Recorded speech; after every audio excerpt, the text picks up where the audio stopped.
the language evolves. Grammar is a living thing. It's the structure of language. It's a reflection of the social nature of writing.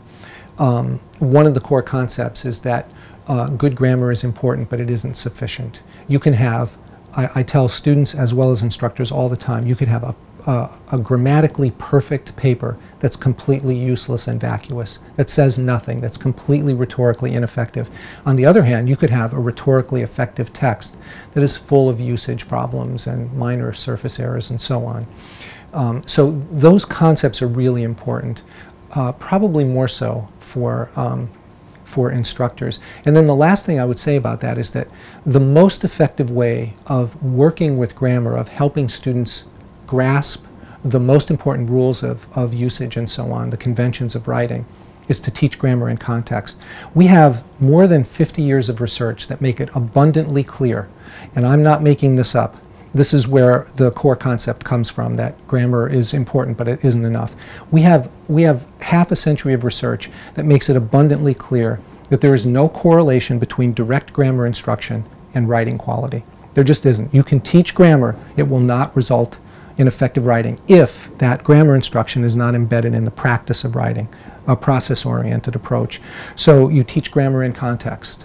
What I tend to do with first-year students is identify the most important errors that they're making as a group that impede meaning, or that are no-nos at the college level. Things that you know you shouldn't, they're errors that you shouldn't be making in college level writing.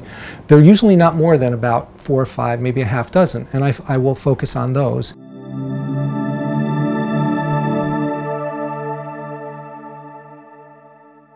I typically do something that I learned a long time ago from Don Murray, who was my first mentor as a writing teacher, and that is something called an editing workshop.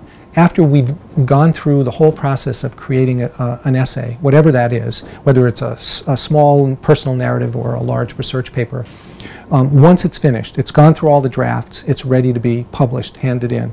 The last thing I do is I have students edit or read each other's papers, usually in pairs, sometimes in small groups, to identify minor surface errors or problems of usage, usually those 4 or 5 that I've identified as problematic with that group of students. And they're fairly predictable. We know from the research, for example, what the most common errors are, and semester after semester, that's what I see with my students for the most part.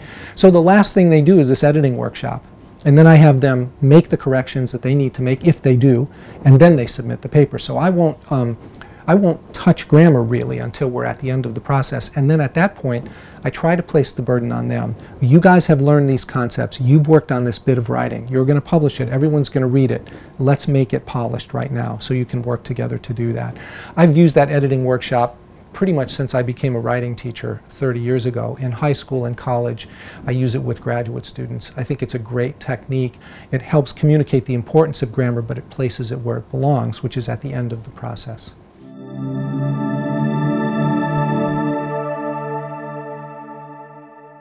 So it's important for students to know that the rules change, and also that you can't memorize them all. I've been writing professionally for nearly 40 years, and I routinely consult a handbook about minor issues of usage and convention because I can't remember it all. If I can't, and this is my job, this is my profession, how can we expect a first-year student who's not a professional writer to know that? So I want students to understand that.